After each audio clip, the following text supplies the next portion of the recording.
بسم اللہ الرحمن الرحیم۔ السلام علیکم ورحمۃ اللہ وبرکاتہ۔ میرے پیارے بھائیوں اور بہنوں، آج ہم جس اہم اور دل ہلا دینے والی حدیث مبارکہ کے بارے میں بات کرنے جا رہے ہیں، وہ صرف ایک بیان نہیں بلکہ ایک آئینہ ہے جو ہمیں ہمارے اپنے اعمال اور رویوں کی حقیقت دکھاتا ہے۔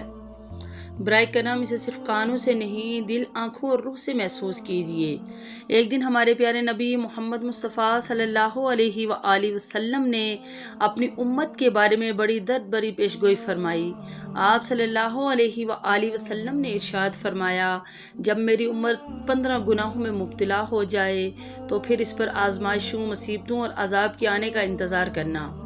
صحابہ کرام نے نہایت ادب سے عرض کیا، یا رسول اللہ صلی اللہ علیہ وآلہ وسلم، وہ 15 گناہ کون کون سے ہیں؟ تو آپ صلی اللہ علیہ وآلہ وسلم نے فرمایا، جب غنیمت اور حکومتی مال کو ذاتی کمائی کا ذریعہ بنا لیا جائے، امانتوں کے ساتھ خیانت کی جانے لگے، زکوٰۃ کو بوجھ، سزا یا ٹیکس تصور کیا جائے، شوہر بیوی کا تابع ہو جائے مگر ماں کی نافرمانی کرے، دوستوں پر نوازش اور باپ پر سختی، ظلم یا بے ادبی ہو، مساجد میں دنیاوی گفتگو، شور اور بے ادبی نظر آئے، بدترین لوگ قوم کے رہنما اور فیصلہ ساز بنا دیے جائیں، لوگ شر اور نقصان سے بچنے کے ڈر سے برے کردار والوں کی عزت کریں، شراب، ریشم اور بے حیائی کی اشیاء کھلے عام ہو جائے اور گھروں میں گانا بجانا، ساز، ناچ اور لہو و لعاب پھیل جائے، اور بعد میں آنے والی نسلیں اپنے ہی بڑوں اور اسلاف پر لعنت کرنے لگے، تو پھر آپ صلی اللہ علیہ وآلہ وسلم نے فرمایا،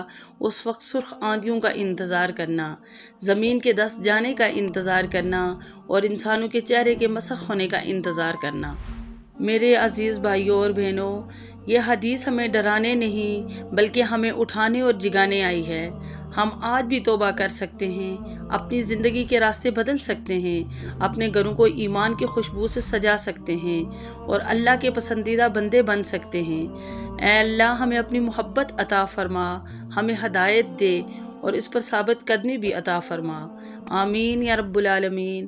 اگر یہ پیغام آپ کے دل تک پہنچا ہو تو اسے دوسروں تک بھی پہنچائیں، لائک کیجئے، شیئر کیجئے اور چینل کو ضرور سبسکرائب کیجئے، اور کمنٹس میں یا اللہ ہماری مغفرت فرما اور ہمیں سیدھا راستہ دکھا ضرور لکھیے۔ جزاکم اللہ خیر، والسلام علیکم ورحمۃ اللہ وبرکاتہ۔